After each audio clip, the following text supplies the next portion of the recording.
إن الحمد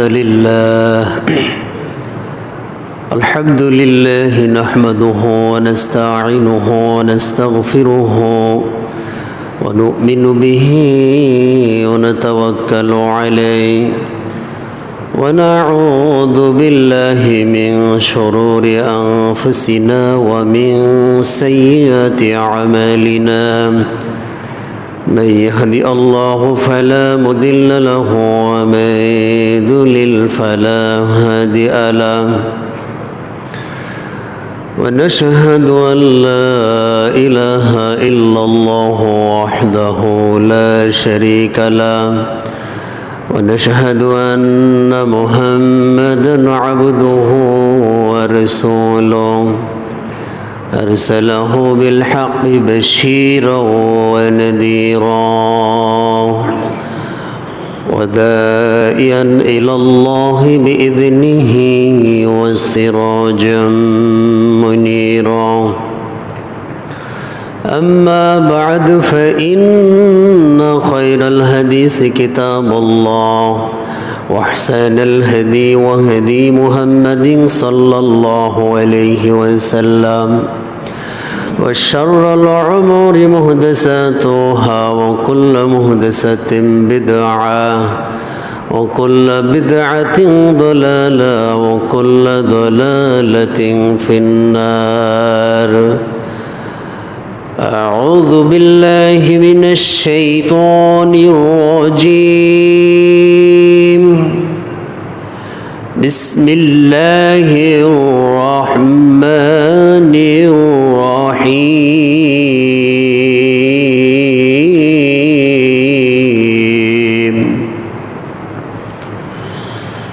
ومن أحسن قولا ممن دعا إلى الله وعمل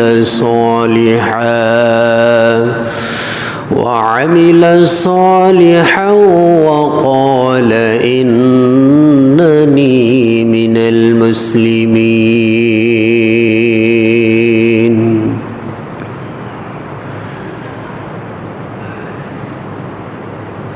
عن أبي مسعود الأنصاري رضي الله عنه قال رسول الله صلى الله عليه وسلم من دل على خير فله به أجر فاعله رواه مسلم.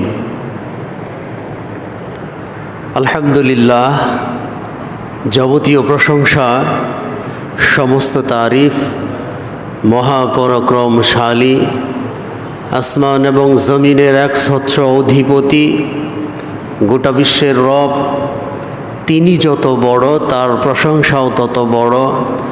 আমরা অন্তরের অন্তঃস্থল থেকে আল্লাহ সুবহানাহু ওয়া তাআলার শুকরিয়া আদায় করি, বলি আলহামদুলিল্লাহ। দরুদ ও সালাম বর্ষিত হোক বিশ্ব মানবতার মুক্তির দূত, যিনি পৃথিবীর বুকে এসেছিলেন সুসংবাদদাতা এবং সতর্ককারী হিসেবে, যাকে দুনিয়া পৃথিবীতে যত যা কিছু আছে সব কিছু থেকে এবং কি জীবনের চেয়েও বেশি ভালোবাসতে না পারলে পরিপূর্ণ ঈমানদার হওয়া যায় না। সেই নবীর উপর বর্ষিত হোক অগণিত দরুদ ও সালাম। আমরা সংক্ষিপ্তভাবে বলি সাল্লাল্লাহু আলাইহি ওয়াসাল্লাম। সেই সাথে শান্তি বর্ষিত হোক বিশ্বের প্রত্যেকটি মুসলিম নর এবং নারীর প্রতি। সম্মানিত উপস্থিতি, আপনাদের সম্মুখে কোরআনুল কারীম সূরা ফুসসিলাতের কিছু আয়াত, সেই সাথে মুসলিম বাংলা মিশকাতের 209 নম্বর হাদিস উপস্থাপন করেছি। এর উপর ভিত্তি করে আজকের সংক্ষিপ্ত আলোচনার বিষয় আল্লাহ সুবহানাহু ওয়া তাআলার পথে দাওয়াতের গুরুত্ব। আল্লাহর পথে দাওয়াতের গুরুত্ব নিয়ে কিছু কথা বলার জন্য আল্লাহ সুবহানাহু ওয়া তাআলার কাছেই সাহায্য চাচ্ছি, আশ্রয় চাই। আল্লাহ সুবহানাহু ওয়া তাআলা আমাকে সহ যারা এখানে উপস্থিত হতে পেরেছি আজকের আলোচনা আমরা যেন মনোযোগ দিয়ে শুনে তদনুযায়ী আমল করতে পারি। আল্লাহ সুবহানাহু ওয়া তাআলা আমাদের সেই তৌফিক দান করুক, আল্লাহুম্মা আমিন।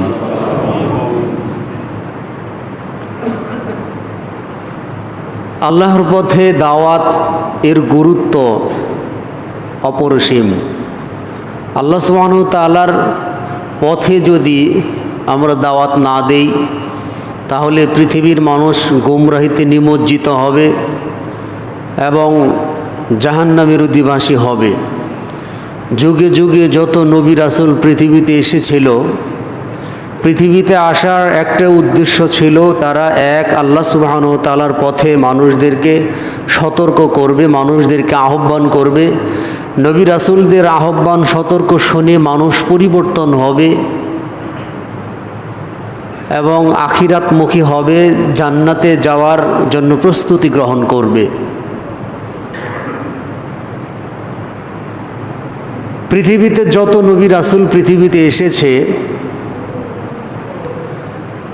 বেশিরভাগ নবী রাসূলের সাথেই তৎকালীন সময়ের কওম, তৎকালীন সময়ের জাতি এরা বৈরিতাপূর্ণ আচরণ করেছে। এর আগে আমরা আলোচনা করি যে আল্লাহ সুবহানাহু ওয়া তাআলার পথে যদি আমরা দাওয়াত দেই, এটা আল্লাহ সুবহানাহু ওয়া তাআলা এই প্রসঙ্গে কি বলেছেন। আল্লাহ রাব্বুল আলামিন সূরা ফুসসিলাতের ভিতরে বলেন, وَمَنْ أَحْسَنُ قَوْلًا مِّمَّنْ دَعَا إِلَى اللَّهِ وَعَمِلَ صَالِحًا وَقَالَ إِنَّنِي مِنَ الْمُسْلِمِينَ।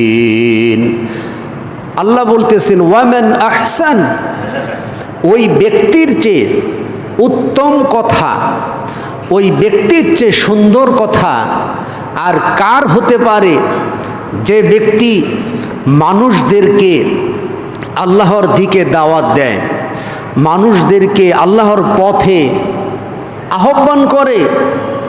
আল্লাহর পথে দাওয়াত যিনি দেয় তাকে আল্লাহ সুবহানাহু ওয়া তাআলা বলেছেন তিনি সব থেকে সুন্দর কাজ করেন, উত্তম কাজ করেন। পৃথিবীতে দাওয়াত দুই প্রকারের হতে পারে। একটা হচ্ছে মানুষকে মানুষের নির্দিষ্ট একটা দলের দিকে দাওয়াত দেওয়া, মানুষের পার্থিব সুবিধা স্বার্থ হাসিল করার জন্য মানুষদেরকে একটা দলের দিকে আহ্বান করা। আরেকটা বিষয় হচ্ছে মানুষদেরকে শুধুমাত্র কেবলমাত্র একমাত্র আল্লাহ সুবহানাহু ওয়া তাআলার দিকে আহ্বান করা। পৃথিবীতে মানুষরা যারা ঐক্যবদ্ধ হয়েছে, মানুষকে দুনিয়ার স্বার্থের জন্য দাওয়াত দিয়ে পৃথিবীতে সাময়িক সুখ লাভ করতে পারে, কিন্তু যারা মানুষদেরকে একমাত্র আল্লাহর দিকে আহ্বান করে, আল্লাহর পথে আহ্বান করে, এরা পৃথিবীতেও সম্মানিত হয় এবং আখিরাতেও এরা সম্মানিত হবে। তো সেজন্যে কোনো নির্দিষ্ট দলের দিকে দাওয়াত দেওয়া নয়। বর্তমান সময়ে আমরা মানুষরা আরেক মানুষদেরকে ঐক্যবদ্ধ করি বিভিন্ন দলের দিকে আহ্বান করা, দলের দিকে আহ্বান করে দুনিয়ার কিছু স্বার্থ হাসিল করে, কিন্তু তারা দল পূজা করার কারণে, দলের প্রতি অন্ধ থাকার কারণে আল্লাহ সুবহানাহু ওয়া তাআলার কে ভুলে যায়, আল্লাহ রাব্বুল আলামিনের বিধিবিধানকে তারা অপেক্ষা করে চলে। তো এইভাবে যারা চলে তারা পথভ্রষ্ট।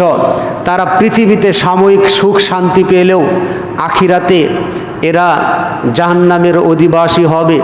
সম্মানিত উপস্থিতি, তাহলে আল্লাহ রাব্বুল আলামিনের পথে আমরা যদি দাওয়াত দিতে পারি, তাহলে এই যিনি দাওয়াত দিবেন তাকে আল্লাহ বলেছেন তার থেকে উত্তম কথা আর কারো হতে পারে না। যে ব্যক্তি কেবলমাত্র শুধুমাত্র আল্লাহ রাব্বুল আলামিনের পথে দাওয়াত দেয়, শুধু আল্লাহর পথে দাওয়াত দিয়েই ক্ষান্ত নয়, আল্লাহর পথে দাওয়াত দেওয়ার পরে এই লোকটা ওয়ামান আহসানু মিম্মান দাআ ইলাল্লাহি ওয়া আমিলা সলিহা, আল্লাহর পথে দাওয়াত দেওয়ার পরে যেদিকে দাওয়াত দিচ্ছে এই দাওয়াতের দিকে সে নিজেও সৎ আমল করে এবং ওয়া আমিলা সলিহা ওয়া ক্বালা ইন্নানি মিনাল মুসলিমিন, এবং সে নিজেকে উপস্থাপন করে যে নিশ্চয় অবশ্যই আমি একজন আত্মসমর্পণকারী ব্যক্তি। পৃথিবীতে দেখবেন অনেক মানুষ আছে, এরা মানুষদেরকে ভালো কথা বলে কিন্তু নিজেরা আমল করে না। তাদেরকে ধিক্কার জানিয়ে আল্লাহ সুবহানাহু ওয়া তাআলা সূরা বাকারার ভিতরে বলেন, আতা'মুরুনা আন-নাসা বিল বিররি ওয়া তানসাউনা আনফুসাকুম ওয়া আনতুম তাতলুনাল কিতাব আফালা তা'কিলুন। আল্লাহ বলতেছেন ওই সমস্ত মানুষের কথা উল্লেখ করে আল্লাহ বলতেছেন, তোমরা কি মানুষদেরকে সৎ উপদেশ দাও, মানুষদেরকে কল্যাণের কথা বলো আর নিজেদের কথা ভুলে যাও, অথচ তোমরা কিতাব পড়ো। তাহলে পৃথিবীতে এমন কিছু মানুষ আছে যারা বিভিন্ন বড় বড় মঞ্চে উঠে মানুষদেরকে ভালো কথা বলে, কিন্তু সে নিজে আমল করে না, নিজে ভালো কাজ করে না। মানুষদেরকে ভালো কথা বলে, নিজেরা ভালো কাজ করে না। কিন্তু এই আয়াতে আল্লাহ বলেছেন যে আল্লাহ সুবহানাহু ওয়া তাআলা বলেছেন যে সে নিজেও সৎ আমল করে এবং নিজেকেও আল্লাহ সুবহানাহু ওয়া তাআলার কাছে আত্মসমর্পণ করেছে, অর্থাৎ সে নিজের পরিচয় তুলে ধরতেছে। সে বলতেছেন ওয়া ক্বালা ইন্নানি মিনাল মুসলিমিন, আমি পৃথিবীতে যারা আত্মসমর্পণ করেছে প্রত্যেকটা আত্মসমর্পণকারী ব্যক্তির অন্তর্ভুক্ত হয়ে গেলাম। এইভাবে নিজের ঘোষণাও সে নিজে দিচ্ছে। এরপরে আল্লাহ বলতেছেন ওয়ালা তাস্তাবিল হাসানাতু ওয়ালাস সাইয়্যাহ ইদফা বিল্লাতী হিয়া আহসান ফাইযাল্লাযী বাইনাকা ওয়া বাইনাহু আদাওয়াতান কাআন্নাহু ওয়ালিয়্যুন হামীম। আল্লাহ বলতেছেন ভালো এবং মন্দ সমান হতে পারে না, ভালো এবং মন্দ সমান হতে পারে না। অর্থাৎ তোমরা ইদফা বিল্লাতী হিয়া আহসান, তোমরা মন্দকে প্রতিহত করো, একটা খারাপ জিনিসকে প্রতিহত করো। কেউ যদি তোমাকে গালি দেয়, কেউ যদি তোমার সাথে খারাপ ব্যবহার করে, তার ব্যবহারের পাল্টা তার সাথে খারাপ ব্যবহার করে নয়, বরং তার সাথে ভালো ব্যবহার করে তার উত্তম জবাব তুমি তাকে দিয়ে দাও। এতে কি হবে? দেখবে তোমার পরম শত্রু, যে তোমার পরম শত্রু ছিল, তার সাথে সুন্দরভাবে জবাব দেওয়ার কারণে, ভালো ব্যবহার করার কারণে, উত্তম ব্যবহার করার কারণে, মন্দকে ভালো দিয়ে প্রতিহত করার কারণে সে তোমার পরম শত্রু ছিল, সে তোমার অন্তরঙ্গ বন্ধু হয়ে যেতে পারে। সুবহানাল্লাহ বলেন। তাহলে ইসলাম কত সুন্দর ধর্ম। ইসলাম এসেছে যাবতীয় অন্যায়, অশ্লীলতা, দুর্নীতিকে মোকাবেলা সুন্দর পদ্ধতিতে করার জন্যে। ইসলাম এসেছে যাবতীয় মন্দকে, খারাপকে ভালো দিয়ে প্রতিহত করার জন্যে। সম্মানিত উপস্থিতি, তাহলে মুসলমানদের ভিতরে যারা দায়ী থাকবে, এখান থেকে আমরা এই আয়াত থেকে যে বিষয়টা শিক্ষা নিতে পারি সেটা হচ্ছে, আমরা যখন মানুষদেরকে দাওয়াত দেব, দাওয়াত দেওয়ার সময় তারা অনেক ধরনের কটু কথা বলতে পারে। এই আয়াত তার প্রমাণ। কটু কথা তারা বলতেই পারে, বিভিন্ন মন্তব্য তারা করতেই পারে, কিন্তু তাদের মন্তব্য, তাদের কটু কথার জবাব ভালো দিয়ে দিতে হবে। যদি ভালো দিয়ে আমরা দিতে পারি, তবে এই লোকটা আপনার শত্রু ছিল, সে আপনার পরম বন্ধু হয়ে যাবে। এরকম অনেক ঘটনা নবী সাল্লাল্লাহু আলাইহি ওয়াসাল্লামের জীবনে ঘটেছে। যেমন নবী সাল্লাল্লাহু আলাইহি সাল্লামের জীবনে ঘটনা ঘটেছে, দু একটা বললে আরেকটু বিষয়টা পরিষ্কার হয়। যে আল্লাহ রসুল সাল্লাল্লাহু আলাইহি ওয়াসাল্লাম একবার একজন বন্দী ধরে নিয়ে আসলেন। বন্দী ধরে নিয়ে আসার পরে তাকে বললেন, তুমি ইসলাম কবুল করো, ইসলাম গ্রহণ করো, এটা তোমার জন্য কল্যাণকর। তো এই লোকটা বলল যে আমি ইসলাম কবুল করব না, ইসলাম গ্রহণ করব না, ইসলাম আমার ভালো লাগে না। লোকটাকে খুঁটির সাথে বেঁধে রাখা হলো। আল্লাহ রাসূল তার পরের দিনে বললেন, তুমি ইসলাম কবুল করো, ইসলাম তোমার জন্য কল্যাণকর। লোকটা ওই দিনে একই উত্তর দিলেন, আমি ইসলাম গ্রহণ করব না, ইসলাম আমার ভালো লাগে না। তৃতীয় দিন একই কথা। আল্লাহ রাসূল সাল্লাল্লাহু আলাইহি ওয়াসাল্লাম বললেন, তুমি ইসলাম গ্রহণ করো। লোকটা বললেন, না আমি ইসলাম গ্রহণ করব না। সাহাবায়ে কেরাম বললেন, অনুমতি দিন, তার গর্দানটা উড়াই দিই। ইসলাম গ্রহণ করবে না, আর এত বড় সাহস আপনার মুখে মুখে তর্ক করে। তা আল্লাহ রাসূল সাল্লাল্লাহু আলাইহি ওয়াসাল্লাম তাকে ছেড়ে দিলেন। ছেড়ে দেওয়ার পরে এই লোকটা নিজে নিজে অনুধাবন করলেন, হায়রে আমি তাকে মানে যুদ্ধ অবস্থান থেকে, সে যুদ্ধ অপরাধী ছিল বা শত্রু ছিল, তাকে ধরে নিয়ে আসা হয়েছে। তো তাকে তো হত্যা করাও বৈধ, যুদ্ধ থেকে গ্রেপ্তার করা আনা হয়েছে। কিন্তু এরপরেও আল্লাহ রাসূল সাল্লাল্লাহু আলাইহি সাল্লাম তাকে 3 দিন সুযোগ দিলেন। সুযোগ দেওয়ার পরে তাকে দাওয়াত দিলেন, তুমি ইসলাম গ্রহণ করো, ইসলাম তোমার জন্য তোমার কল্যাণ বয়ে আনবে, দুনিয়া আখিরাতে তুমি সম্মানিত হবে। কিন্তু লোকটা কোনোভাবেই ইসলাম গ্রহণ করলেন না। আল্লাহ রাসূল সাল্লাল্লাহু আলাইহি সাল্লাম তাকে ছেড়ে দিলেন, যাও তোমার 2 চোখ যেদিকে যায় সেদিকে চলে যাও।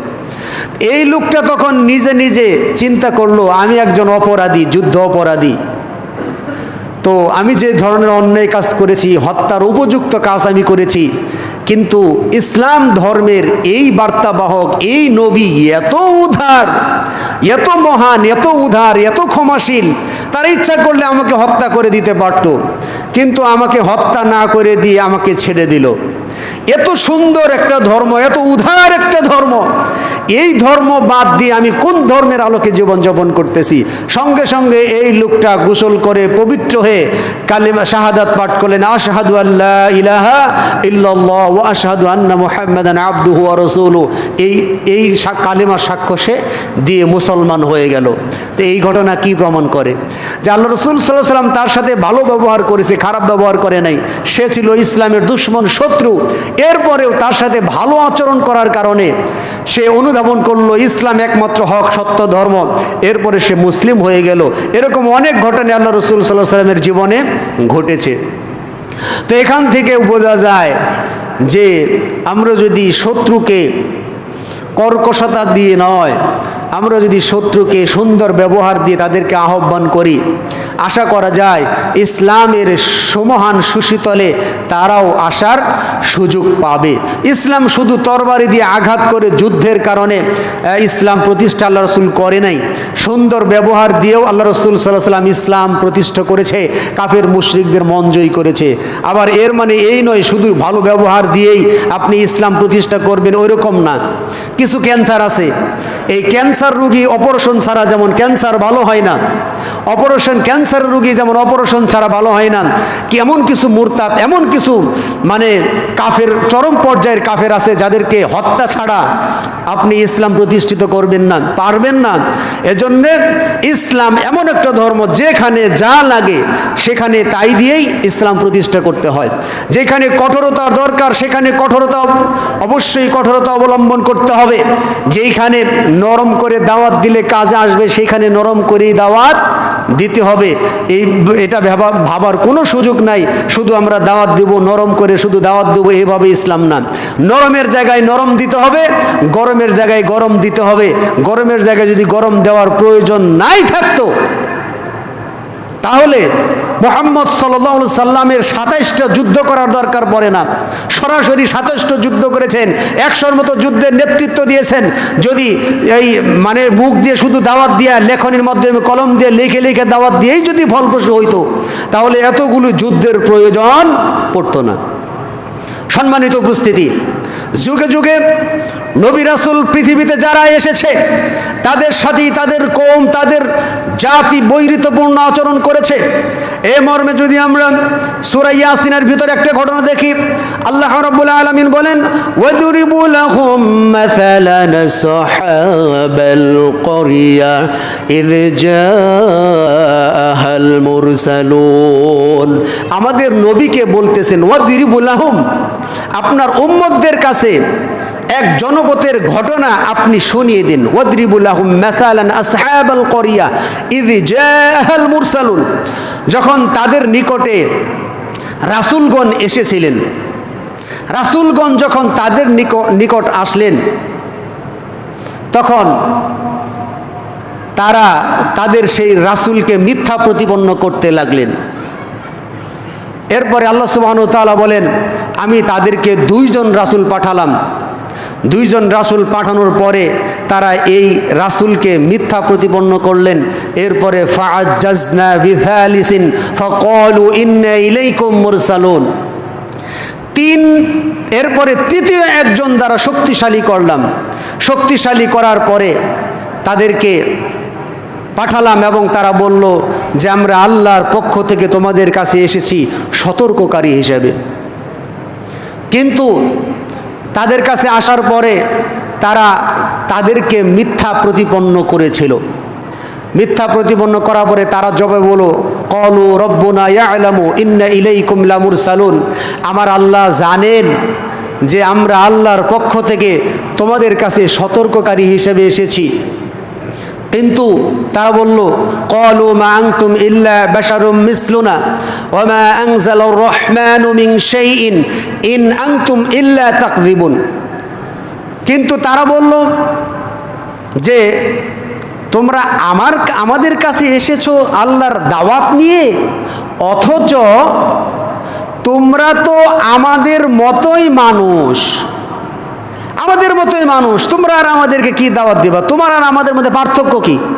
আমাদের মতোই মানুষ, আর দয়াময় আল্লাহ কিছুই নাজিল করেনি। এই তোমরা তো আমাদের মতোই মানুষ, এই কথাটা কোরআনে অনেকবার এসেছে এবং বেশিরভাগ নবীর সাথে এই আচরণ করা হয়েছে যে তোমরা তো আমাদের মতোই মানুষ, তোমার কথা আর কি মানতে যাব আমরা। তো তাদের আশা ছিল যে আসমান থেকে ফেরেশতা আসবে, ফেরেশতা আসার পরে দাওয়াত দিবে, আবার আসমানেই চলে যাবে। এটা ছিল তাদের আশা। আমাদের নবী সাল্লাল্লাহু আলাইহি সাল্লামের সাথেও একই আচরণ করা হয়েছে যে এ তো আমাদের মতোই মানুষ, এরা চিনি না, এ আব্দুল্লাহর বেটা মোহাম্মদ, ওরে কে না চিনে, তার কথা আমাদের চলতে হবে, তার কথা আমরা মানব। অর্থাৎ এ তো আমাদের মতোই মানুষ। এরপরে তারা আল্লাহ রাসূল সাল্লাল্লাহু আলাইহি সাল্লাম যেটা নাজিল করেছেন সেটাকে মিথ্যা প্রতিপন্ন করা শুরু করে দিল। এরপরে তারা বলল, ক্বালু ইন্না তাতায়্যারনা বিকুম লা ইল্লাম তানতাহু লানারজুমান্নাকুম ওয়া লা ইয়ামাসসান্নাকুম মিন্না আযাবুন আলীম। অর্থাৎ তারা বললেন, ক্বালু ইন্না তাতায়্যারনা বিকুম, আমরা তোমাদেরকে, তোমরা যে দাওয়াত নিয়ে আসছো আমাদের কাছে, এটা আমরা অমঙ্গলের কারণ মনে করতেছি। এরপরে তোমরা যে দাওয়াত দিচ্ছ, এই দাওয়াত দেওয়া থেকে তোমরা যদি বিরত না হও, তোমরা যদি থেমে না যাও, তাহলে অবশ্যই আমরা তোমাদেরকে প্রস্তরঘাতে মানে পাথর মেরে মেরে হত্যা করে দেব বা তোমাদেরকে কঠিন আযাব দেব। এই কথা ছিল কাফের মুশরিকদের। তোমরা যে দাওয়াত দিচ্ছ, এই দাওয়াত দেওয়া থেকে যদি বিরত না হও, তোমাদেরকে পাথর মেরে হত্যা করব, তোমাদেরকে দেশ থেকে বের করে দেব। একই ঘটনা আল্লাহ রাসূল সাল্লাল্লাহু আলাইহি সাল্লামের ব্যাপারেও বলেছেন। সূরা আনফালের 30 নম্বর আয়াত আল্লাহ রাব্বুল আলামিন বলেন, ওয়াইয ইয়ামকুরু বিকাল্লাযীনা কাফারু লিয়ুসবিতুকা আও ইয়াকতুলুকা আও ইখরিজুকা ওয়ায়ামকুরুনা ওয়ায়ামকুরুল্লাহ ওয়াল্লাহু খায়রুল মাকিরিন। আমাদের নবীকে আল্লাহ সুবহানাহু ওয়া তাআলা বলতেছেন, নবী আপনি স্মরণ করুন ওই দিনের কথা যখন কাফেররা আপনাকে নিয়ে ষড়যন্ত্র করেছিল। কি ষড়যন্ত্র করেছিল? তারা ষড়যন্ত্র করেছিল কাফেররা আপনাকে তারা গ্রেপ্তার করবে, মানে বন্দি করে রাখবে। আপনি যে দাওয়াত দিচ্ছেন এই দাওয়াতের পথকে বন্ধ করে দেবে, আপনাকে গ্রেপ্তার করে জেলখানায় বন্দি করে দেবে। যদি এটা না করে তাহলে কি করবে? যদি বন্দি করে না করে তাহলে হয়তো তারা আপনাকে তারা আপনাকে হত্যা করে দেবে, অথবা তারা আপনাকে দেশ থেকে বের করে দেবে। আবার প্রশ্ন হচ্ছে আপনাদের কাছে, আমাদের নবীর চেহারা, নবীর চরিত্র, নবীর সৌন্দর্য, এরপর নবীর আচার ব্যবহার এত উন্নত মানের ছিল, নবীর চরিত্র এত উন্নত মানের ছিল, যার পরিপ্রেক্ষিতে কোরআনুল কারিমে আল্লাহ কোরআন আয়াত নাজিল করে দিয়েছেন। মা আয়েশাকে প্রশ্ন করা হলো নবীর চরিত্রের ব্যাপারে। মা আয়েশা বলল, তুমি কি কোরআন পড়ো না? আল্লাহ কোরআনে কি বলেছেন? ইন্নাকা লাআলা খুলুকিন আযীম। নবী আপনি মহান পুত পবিত্র চরিত্রের অধিকারী। খুলুকিন আযীম, আজিম শব্দ দিয়ে, যে আজিম আল্লাহর সাথে এই আজিম শব্দ ব্যবহৃত হয়, আমাদের নবী সাল্লাল্লাহু আলাইহি ওয়াসাল্লামের সাথে খুলুকিন আজিম দিয়ে মহান চরিত্রের অধিকারী ছিলেন আমাদের নবী। তাহলে নবীর চেহারাও খুব সুন্দর, অনেক সুন্দর চেহারা নবীর। তার কথা বলার স্টাইল, মাধুর্যতা, স্পষ্ট ভাষী এবং এত সুন্দর করে কথা বলেন, কোনো কাফের যদি তার দিকে তাকিয়ে একবারে পজিটিভ মন মানসিকতা নিয়ে তার সাথে 5 মিনিট কথা বলে, সুন্দর মন মানসিকতা নিয়ে, তাহলে তার সাথে কথোপকথন হওয়ার পরে সে ইসলাম ধর্ম গ্রহণ করেন। এত নম্র, এত ভদ্র, এত সুন্দর তার বাচন ভঙ্গি ছিলেন। সুবহানাল্লাহ বলেন। তার চেহারাও খারাপ না, তার কথাও অস্পষ্ট নয়, তার আচার ব্যবহার, তার চরিত্রও খারাপ ছিল না। এরপরে কেন আমাদের নবীকে বন্দি করতে হবে, আমাদের নবীকে হত্যা করতে হবে, অথবা আমাদের নবীকে দেশ থেকে বের করে দিতে হবে? তিনি কি পাকা দানে মই দিছিল? তিনি কি অন্যায়ভাবে কারো জমিন দখল করেছিল? তিনি কি দেশের সম্পদ লুট করে বিদেশ বাড়ি গাড়ি করেছিল? তিনি কি সম্পদ পাচার করেছিল? তিনি কি অন্যায়ভাবে মানুষকে হত্যা করেছিল? এই ধরনের কোন চরিত্রের সাথে আমাদের নবী মুহাম্মদ সাল্লাল্লাহু আলাইহি সাল্লাম জড়িত ছিলেন না। এরপরেও কেন তাকে বন্দি করা, মানে গ্রেপ্তার করতে চেয়েছিল কাফেররা? কেন তাকে হত্যা করার পরিকল্পনা করেছিল কাফেররা?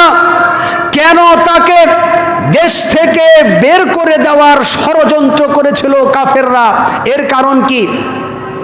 এর কারণ একটাই, যে আমাদের নবী সাল্লাল্লাহু আলাইহি সাল্লাম পৃথিবীতে যত প্রকার মতবাদ আছে, যত প্রকার মানুষের মাতাব্বরি নেতাগিরি আছে, সব মাতাব্বরি, সব নেতাগিরি বাদ দিয়ে একমাত্র আল্লাহর পক্ষ থেকে যেই শাসন এসেছে সেই শাসনের কথা তিনি বলেছিলেন। আর যার কারণেই তৎকালীন সময়ের মূর্তি পূজক, যারা আল্লাহদ্রোহী ছিল, যারা নিজের মন মতো চলতো, এদের গায়ে আগুন লেগে যায়। এরা তো আমাদের ক্ষমতা মানে টিকিয়ে রাখতে দেবে না, সুতরাং এরা তো আমাদের অস্তিত্বে আঘাত দিয়েছে, সুতরাং একে হয় বন্দি করতে হবে, আর নয় হত্যা করতে হবে, আর নয় দেশ থেকে বের করে দিতে হবে। এই চক্রান্ত। ওই আয়াত একই কথা, যে তোমরা যদি এই দাওয়াত বন্ধ না করো তাহলে তোমাদেরকে প্রস্তারঘাতে, অর্থাৎ পাথর মেরে মেরে মেরে মেরে মেরে তোমাদেরকে বন্দি হত্যা করে দেওয়া হবে।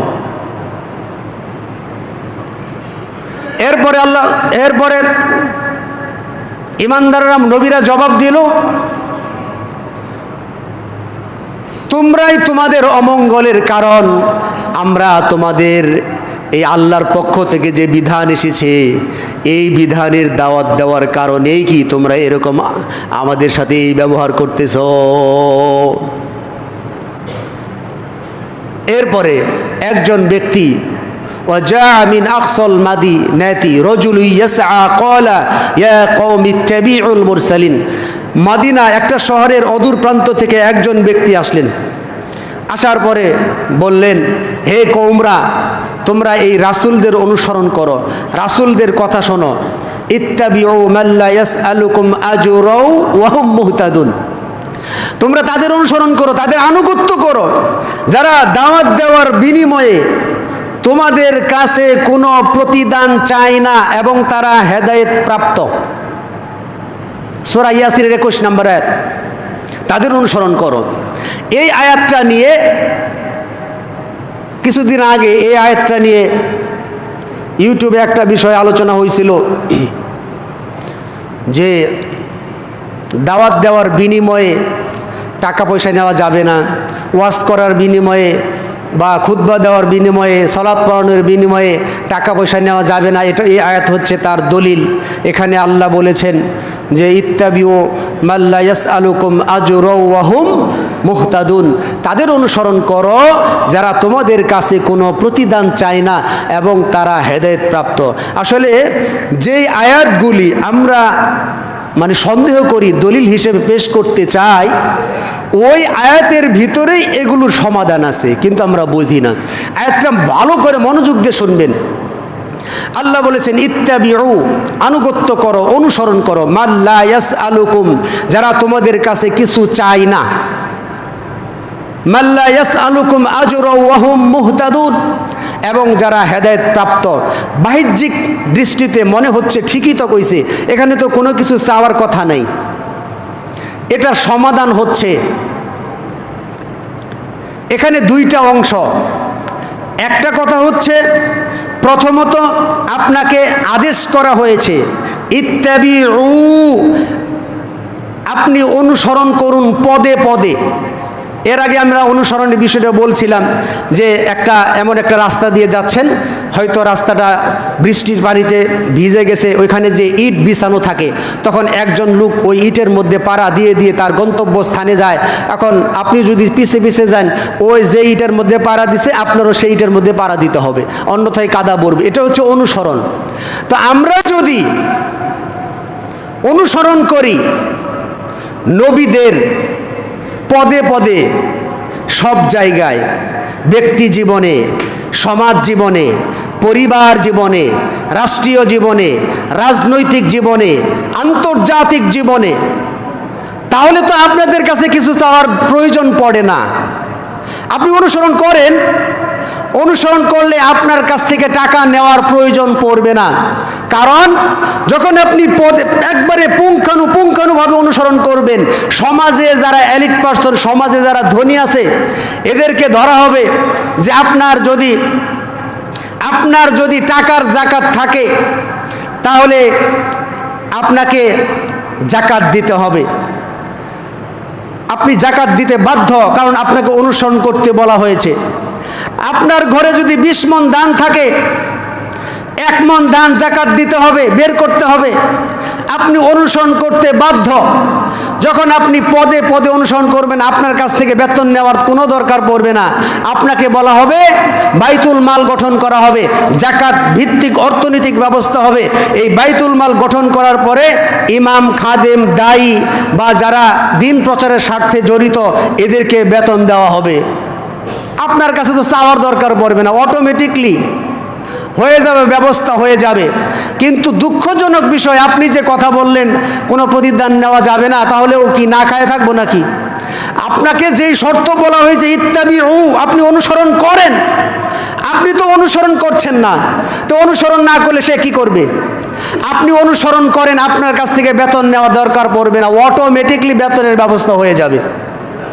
আপনি যদি অনুসরণ করেন পুঙ্খানুপুঙ্খানুভাবে, তাহলে আপনার যে চতুরতা, আপনার যে প্রতারণা, এই প্রতারণা আর করতে পারবেন না। সুতরাং আমরা যে আয়াতে সমস্যা মনে করতাম যে কোনো কিছু চাওয়া যাবে না, ওই আয়াতেই তার সমাধান। মূল বিষয় হচ্ছে চাওয়া যাবে না কখন?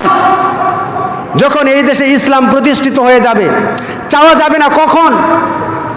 যখন আপনারা সবাই আলেমদের অনুসরণ করবেন, হকপন্থী আলেমদের অনুসরণ করবেন, কিন্তু আপনারা তো তা করবেন না। আলেমরা ভালো মানুষ, ওরা শুধু মসজিদ মাদ্রাসায় থাকুক, কিন্তু ওরা সমাজ পরিচালনা করুক, ওরা দেশ পরিচালনা করুক, এই বিষয়ে আপনারা চান না। কারণ আপনারা এত বেশি ভালো হইতে চান না। কিন্তু নবী রাসূল সাহাবায়ে কেরাম দেশ পরিচালনা করেছে, সমাজ পরিচালনা করেছে, অর্ধেক পৃথিবী পরিচালনা। বাদশাহ ছিলেন উমর রাদিয়াল্লাহু তাআলা আনহু, সেই সময় ন্যায় বিচার প্রতিষ্ঠিত হয়েছিল। কিন্তু আমরা ওই সমস্ত ইমানদার হুজুরদেরকে পছন্দ না করে বরং আমরা বলি কোনো মৌলবাদী শক্তিকে ক্ষমতায় ক্ষমতা দেওয়া যাবে না, কোনো মৌলবাদী শক্তিকে। এরকম কোনো কথা আপনারা শুনছেন? ইমানদারদেরকে মৌলবাদী বলে আখ্যায়িত করা হয়, মৌলবাদী বলে গালি দেওয়া হয়। এখন মৌলবাদী কি এটা আমরা জানি না। মৌলবাদী কাকে বলে? মৌলবাদ মৌলিক যে বিষয়টা, যেমন একজন মানুষ বেঁচে থাকতে গেলে তার মৌলিক চাহিদা আছে, খাদ্য, বস্ত্র, বাসস্থান, চিকিৎসা। একজন মানুষ যদি বেঁচে থাকতে চায় অবশ্যই তার খাদ্য লাগবে, না খাইতে পারলে সে মারা যাবে। শুধু খাদ্য হলেই হবে না, তার সম্ভ্রম ঢাকার জন্য তার পোশাক লাগবে। আপনাকে খাইতে দিলাম আর বললাম যে তোমার যত ইচ্ছা খাও, কিন্তু তোমার কোনো কাপড় পরতে দেব না, আপনি খাবেন আর বাইরে বের হতে পারবেন না। এতে কি আপনারা এটা কি কেউ মেনে নেওয়া যায় যে আমি শুধু খাবো কিন্তু আমার সম্ভ্রম ঢাকতে পারবো না? এটা হতে পারে না। মৌলিক চাহিদাগুলি খাদ্য, বস্ত্র, বাসস্থান, চিকিৎসা, এগুলো হচ্ছে মৌলিক বিষয়। এখন এই মৌলিক বিষয় যদি আপনাকে না দেওয়া হয় তাহলে যেমন আপনার অস্তিত্ব টিকবে না। একজন ইমানদার, একজন মুসলমান, সে যদি মৌলিক বিষয়ে বিশ্বাসী না হয়, মৌলিক বিষয় হচ্ছে কোরআন, মৌলিক বিষয় হচ্ছে কোরআনের ব্যাখ্যা, হাদিস, এই মৌলিক বিষয়ে যদি বিশ্বাস স্থাপন না করে তাহলে ওই যে সেকুলার মুসলমান, ধর্মনিরপেক্ষ মুসলমান, মডারেট মুসলমান, সে পিওর মুসলমান না। এই সেকুলার মুসলমান, ধর্মনিরপেক্ষ মুসলমান, আধুনিক মুসলমান কিয়ামতের দিন পার পাবে না। যারা ইমানদার মুসলমানদেরকে মৌলবাদী বলে গালি দেয়, এরাই হচ্ছে সেকুলার মুসলমান। আর তাই কবি বলেছিল, সত্যের পক্ষে গান গাই বলে আমি বিপ্লবী, সত্যের পথে ডাকি তাই বলো বিদ্রোহী। কোরআনের পক্ষে কথা বলি তাই বলো মৌলবাদী, জিহাদের পক্ষে গান লিখি তাই বলো জঙ্গিবাদী। আমি বিপ্লবী, বিদ্রোহী, মৌলবাদী, কেন জঙ্গিবাদী? জন্মের পরে কানে আজান কি দেয়নি, তুমি মৌলবাদী ছাড়া হওনি। আবার মরণের পরে জানাজা পড়াবে, মরণের পরে জানাজা পড়াবে, তখন কোথায় পালিয়ে যাবি? বিপ্লবী, বিদ্রোহী, মৌলবাদী, কেন জঙ্গিবাদী? সত্যের পক্ষে গান গাই বলে আমি বিপ্লবী, সত্যের পথে ডাকি তাই বলো বিদ্রোহী। কোরআনের পক্ষে কথা বলি তাই বলো মৌলবাদী, জিহাদের পক্ষে গান লিখি তাই বলো জঙ্গিবাদী। আমি বিপ্লবী, বিদ্রোহী, মৌলবাদী, কেন জঙ্গিবাদী? বেহায়া নারী রে কেমন কথা, বুরকা দেখলেই মাথা ব্যথা। বেহায়া নারী রে কেমন কথা, বুরকা দেখলেই মাথা ব্যথা। পর্দার কথা যদি বলি, বুরকার কথা যদি বলি, তখন হয়ে যায় ফতুয়াবাজি। বিপ্লবী, বিদ্রোহী, মৌলবাদী, কেন জঙ্গিবাদী? কি মনে করে ওই হনুমান, দাড়ি টুপি দেখলেই তালেবান? কি মনে করে ওই হনুমান, দাড়ি টুপি দেখলেই তালেবান? তো এই হচ্ছে বর্তমান পরিস্থিতি। অর্থাৎ যারা কোরআনের কথা বলবে এদেরকে মৌলবাদী আখ্যায়িত করে তাদেরকে থামিয়ে দেওয়া হবে, মৌলবাদী বলে গালি দিয়ে তাদেরকে ধামাচাপা দেওয়া হবে। এটা গালি না। আমরা যদি মৌলবাদী মুসলমান না হতে পারি তাহলে আমরা মুসলমানই না। আমাদের বক্তব্য স্পষ্ট করতে হবে। আমরা যদি মৌলিকে বিশ্বাসী না হই, মৌলবাদী মুসলিম না হতে পারি, তাহলে আমরা মুসলমানই না। এজন্যে মৌলবাদী মুসলমান হতে আপনারা রাজি আছেন না? ধর্মনিরপেক্ষ মুসলমান হবেন, সেকুলার মুসলমান হবেন। যদি মৌলবাদী মুসলিম হয়ে থাকেন তাহলে ওই সমস্ত সেকুলার নেতাদের পিছে পিছে ঘুরেন না। এরা নিজেও ক্ষতিগ্রস্ত, আপনাকেও ক্ষতিগ্রস্ত করার জন্য আপনাকে ডাকতেছে, আসো আসো এই পথে আসো। আল্লাহ সুবহানাহু ওয়া তাআলা আমাদের পরিপূর্ণ পারফেক্ট মৌলবাদী মুসলমান হওয়ার তৌফিক দান করুক, আমরা বলি আল্লাহুম্মা আমিন। সম্মানিত উপস্থিতি, তাহলে আল্লাহ রাব্বুল আলামিন কোরআনুল কারিমে বলেছেন দাওয়াতের গুরুত্বর বিষয়টা বলতে গিয়ে আল্লাহ রাব্বুল আলামিন বলেন যে অর্থাৎ যারা দাওয়াত দিবে এরা হচ্ছে সর্বোত্তম ব্যক্তি। এ মর্মে আরেকটা সূরা আসরের অনুবাদ করে আমরা আলোচনা শেষ করব ইনশাআল্লাহ। এখানে দাওয়াতের ব্যাপারে কিছু কথা আছে। অর্থাৎ সাহাবায়ে কেরাম একজন আরেকজনের সাথে যখন সাক্ষাৎ করতেন তখন সূরা আসরটা শোনায় দিতেন। সূরা আসরের ভিতরে আল্লাহ সুবহানাহু ওয়া তাআলা বলেন ওয়াল আসর, অর্থাৎ সময়ের কসম। এখানে সময়ের কসম কেন বলা হলো? দেখেন, time and tide wait for none, সময় এবং স্রোত কারোর জন্য অপেক্ষা করে না। সময়ই জীবন এবং সময়েরই হিসাব হবে। এই সময় আল্লাহ সুবহানাহু ওয়া তাআলা আপনাকে দিয়েছেন। অর্থাৎ আপনি যখন বুঝেন, অর্থাৎ বালেগ হওয়ার পর থেকে যৌবন কাল প্রাপ্ত হওয়ার পর থেকে বৃদ্ধ হওয়ার আগ পর্যন্ত একটা সময় আল্লাহ আপনাকে দিয়েছেন। এই সময়টুকুরই হিসাব আল্লাহ আপনার কাছে নেবেন। এজন্য আল্লাহ সুবহানাহু ওয়া তাআলা বলেছেন ওয়াল আস, সময়ের কসম। সময়ের মূল্যায়ন যে ব্যক্তি যারা করেছে, যারা সফলতা অর্জন করেছে, যাদের গন্তব্যস্থানে পৌঁছার চেষ্টা করেছে, এরা সময়ের মূল্যায়ন করেছে। এর আগে আমি বলেছিলাম আল্লাহ রাসূল সাল্লাল্লাহু আলাইহি ওয়াসাল্লাম বলেছেন নি'মাতানি মাগবুনুন ফীহিমা কাসীরুম মিনান নাস আস-সিহহাত ওয়াল ফারাগ। মানুষের জন্য দুটি নিয়ামত, আল্লাহর পক্ষ থেকে দুটি নিয়ামত, যেই নিয়ামতের ব্যাপারে মানুষ গাফেল হয়ে আছে। একটা হচ্ছে সুস্থতা, আরেকটা হচ্ছে অবসর। আপনি সুস্থ আছেন, আল্লাহর ইবাদত করবেন না, এটা হতে পারে না। আপনি অবসর আছেন, আপনার সময় আছে, এই সময়টা আপনি ভালো কাজে ব্যয় করবেন না, এটাও হতে পারে না। সুতরাং ভালো কাজে যদি সময় ব্যয় করেন আপনি সফল হবেন। তাহলে সূরা আসরের ভিতরে আল্লাহ বলেছেন ওয়াল আস, সময়ের কসম। ইন্নাল ইনসানা লাফি খুস, ইন্না শব্দ দিয়ে আল্লাহ তাগিদ দিয়েছেন, নিশ্চয়তা বুঝিয়েছেন। ইন্নাল ইনসান, অবশ্যই মানুষ ক্ষতির ভিতরে আছে। ইন্নাল ইনসান লাফি খুস, এখানেও লামে তাগিদ দিয়ে আল্লাহ গুরুত্ব দিয়েছেন অবশ্যই মানুষ ক্ষতির ভিতরে আছে। আমরা মানুষ যারা আছি আমরা ক্ষতির মধ্যে আছি। এরপর আল্লাহ বলতেছেন ক্ষতির মধ্যে নাই, ক্ষতির ভিতরে নাই। চার প্রকারের মানুষ ক্ষতির ভিতরে নাই, চার রকমের মানুষ ক্ষতির ভিতরে নাই, তাছাড়া সবাই ক্ষতির মধ্যে আছে। ইল্লাল্লাযীনা আমানু, যারা ঈমানদার এরা ক্ষতির ভিতরে নাই। যারা ঈমানদার এরা ক্ষতির ভিতরে নাই।